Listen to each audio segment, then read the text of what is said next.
Dear students, स्वागत है आपका आज के लेक्चर में।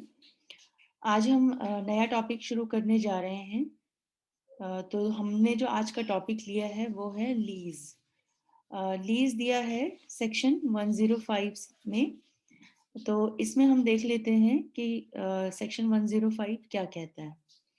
तो यहाँ पर लीज को डिफाइन किया गया है: transfer of a right and not ownership to enjoy an immovable property expressed or implied for certain time or perpetuity for consideration। तो देखिए, लीज जो है बेसिकली एक राइट का ट्रांसफर है। ठीक है, ये कंप्लीट ओनरशिप का ट्रांसफर नहीं है, केवल एक राइट का ट्रांसफर है।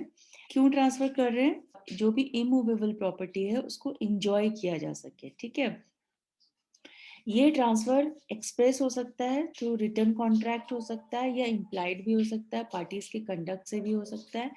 और ये जो लीज है ये कुछ सर्टेन टाइम के लिए हो सकती है, डेफिनेट टाइमिंग के लिए हो सकती है, या फिर परपीचुइटी में हो सकती है। ठीक है, परपीचुइटी मतलब लंबे अंतराल के लिए भी हो सकती है। ठीक है, परपीचुइटी का मतलब ये नहीं है कि प्रॉपर्टी को ही ट्रांसफर कर दिया उसके नाम पे, पर परपीचुइटी का मतलब कि एक लंबे टाइम के लिए लीज को किया जा सकता है।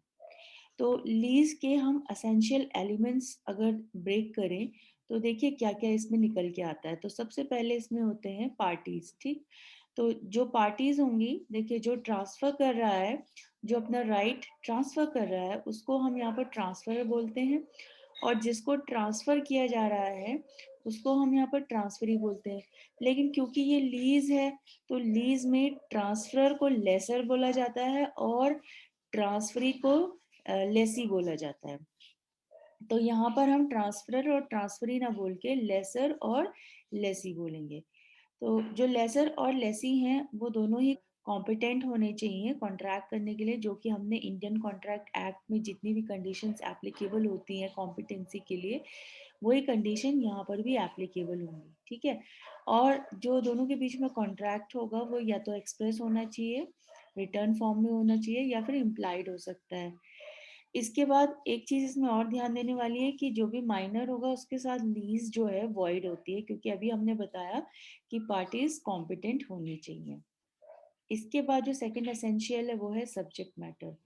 तो सब्जेक्ट मैटर के लिए हमें इमूवेबल प्रॉपर्टी ही देखना है। लीज जो है वो केवल इमूवेबल प्रॉपर्टी के रिगार्डिंग ही हो सकता है, और इमूवेबल प्रॉपर्टी टैंजिबल इनटैंजिबल दोनों हो सकती है। तो इनटैंजिबल जो जैसे कि हमने सेक्शन 3 में देखा था कि जो भी benefits arising out of land होते हैं, जैसे राइट टू फिशरी, फेरीज या मार्केट, ये सब क्या है? इनटैंजिबल इमूवेबल प्रॉपर्टीज है।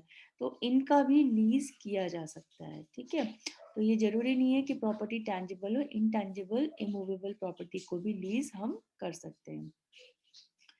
थर्ड नंबर पे आता है जो इसका एसेंशियल एलिमेंट, वो है ड्यूरेशन। अब यहाँ पर लीज कितने टाइम के लिए हो सकती है? देखिए, ये एक निश्चित समय के लिए हो सकती है, महीने मंथ्स के लिए हो सकती है, ईयर्स के लिए हो सकती है, या फिर ये परपीचुइटी में भी हो सकती है। ठीक, और इसका जो कमेंसमेंट होगा वो प्रेजेंट टाइम से भी हो सकता है या किसी फ्यूचर डेट पे भी हो सकता है। ठीक है, और on the happening of a certain event, कि कोई एक पर्टिकुलर इवेंट है जो होना ही होना है, उसके फुलफिल होने पर भी लीज का कमेंसमेंट किया जा सकता है। तो इसमें जनरली जो परपेचुअल लीजेस होती हैं वो एग्रीकल्चरल लीजेस होती हैं। और जो इसका फोर्थ एसेंशियल एलिमेंट है वो है कंसिडरेशन। कंसिडरेशन में यहाँ पर दो टर्म यूज हुई हैं, प्रीमियम और रेंट।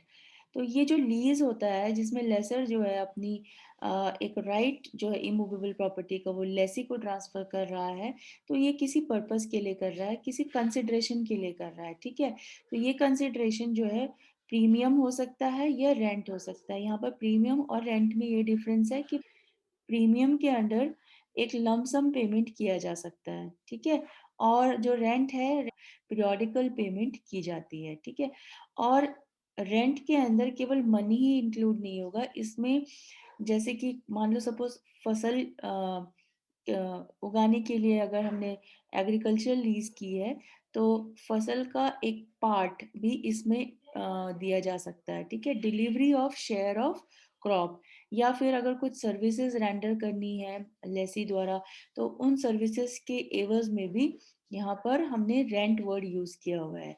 तो यहाँ पे समझने वाली बात है कि प्रीमियम एक लमसम अमाउंट है, जबकि रेंट एक पीरियोडिकल पेमेंट है जिसमें कि हम delivery of a share of crop और रेंडरिंग ऑफ सर्विसेज दोनों इंक्लूड कर सकते हैं। तो ये कुछ इंग्रेडिएंट्स थे सेक्शन 105 में लीज के। तो लीज क्या है सिंपल टर्म में? Transfer of a right from lessor to lessee, और this transfer can be expressed or implied, and it can be for a certain time or for perpetuity। तो ये आपका सिंपल लैंग्वेज में lease है। इसके बाद जो सेक्शन 106 है वो कहता है कि किस तरीके से लीज होनी चाहिए।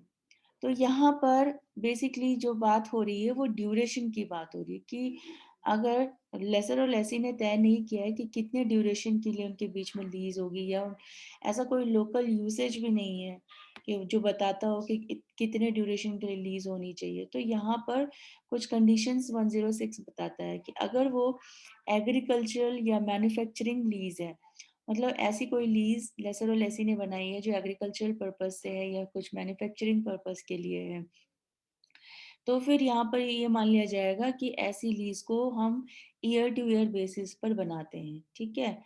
और इसके अलावा जो भी लीज होंगी वो मंथ टू मंथ बेसिस पे बन सकती हैं, ठीक। तो ये सिर्फ तभी एप्लीकेबल है जब लेसर और लेसी के बीच में कोई कॉन्ट्रैक्ट नहीं है या फिर कोई लोकल यूसेज नहीं है। अब इसमें बात ये भी आती है कि ये जो हम लीज बना रहे हैं, क्या ये टर्मिनेट हो सकती है? हाँ, भी बिल्कुल टर्मिनेट हो सकती है। तो अ, अगर ईयरली लीज है तो वो तभी टर्मिनेट हो सकती है जब उसमें जो है ईदर पार्टी 6 मंथ्स का नोटिस दे रही हो दूसरी पार्टी को, ठीक है। और अगर मंथ टू मंथ लीज है, मतलब मंथली लीज है, तो उसमें 15 डेज का नोटिस जरूरी है। लेसर भी और लेसी जिसको भी लीज टर्मिनेट करनी है वो यहाँ पर नोटिस दे सकता है। तो बस कंडीशन यही है कि ईयरली लीज पे जो है वो 6 मंथ्स का नोटिस है और मंथली लीज पे 15 डेज का नोटिस है। अब बात आती है कि ये नोटिस कैसा होनी चाहिए। तो ये नोटिस जो है रिटर्न में होना चाहिए और जो पार्टी इसको दे रही है उसके द्वारा साइन किया हुआ होना चाहिए, या फिर उसके बिहाफ में किसी के द्वारा साइन किया हुआ होना चाहिए। और इस नोटिस को बाय पोस्ट दिया जा सकता है या पर्सनल डिलीवरी की जा सकती है। अगर पर्सनल डिलीवरी कर रहे हैं तो मान लो अगर लेसी अवेलेबल है तो उसको दिया जाएगा, अगर लेसी अवेलेबल नहीं है तो उसके फैमिली मेंबर को दिया जाएगा, जो भी घर में फैमिली मेंबर होगा। और अगर फैमिली मेंबर भी नहीं है तो फिर उसके सर्वेंट को दिया जाएगा। और अगर इनमें से कोई भी मौजूद नहीं है तो जो नोटिस है उसको उसकी जो भी प्रॉपर्टी है उसके कॉन्स्पिकुअस पार्ट पे चस्पा कर दिया जाएगा। कॉन्स्पिकुअस पार्ट मतलब ऐसा पार्ट जिस जो इजीली विजिबल हो, जो क्लियरली विजिबल हो, ठीक है, जिसको हर कोई आता जाता देख सकता हो। तो ऐसे पार्ट पे उस नोटिस को चस्पा कर दिया जाएगा। इसके बाद सेक्शन 107 कहता है how to make lease, lease कैसे बनाई जाए, ठीक है। तो देखिए, अगर लीज वो ऐसी है कि जो ईयर टू ईयर बेसिस पे है, या 1 साल से ज्यादा की लीज है, या फिर ऐसी लीज जिसमें 1 साल से ज्यादा का रेंट रिजर्व किया गया है, या परमानेंट लीजेस, इन तीनों ही कंडीशन में जो लीज बनेगी वो रजिस्टर्ड इंस्ट्रूमेंट के थ्रू बनेगी लेसर और एसी के बीच में, ठीक। और अगर लीज ऐसी है जो मन टू मन बेसिस है या 1 साल से कम की जो लीज है, तो वो रजिस्टर्ड इंस्ट्रूमेंट के थ्रू भी हो सकती है या फिर लेसर और लेसी के बीच में ओरल एग्रीमेंट के थ्रू भी हो सकती है, लेकिन उसमें डिलीवरी ऑफ पोजेशन जरूरी होगा, ठीक। हाँ, इसमें एक प्रोवाइजो ये है कि इसमें स्टेट गवर्नमेंट चाहे तो मंथ टू मंथ जो लीजेस होती हैं उसमें ये जो रिक्वायरमेंट है कि रजिस्ट्रेशन जरूरी है या डिलीवरी ऑफ पोजीशन जरूरी है, तो उसकी रिक्वायरमेंट को वो वेव ऑफ कर सकती है। तो यही इतना ही आपका सेक्शन 107 कहता है। इसके बाद का जो नेक्स्ट लेक्चर होगा हम उसमें कवर करेंगे rights and liabilities of lessor on lessee. Till then keep studying. Thank you so much.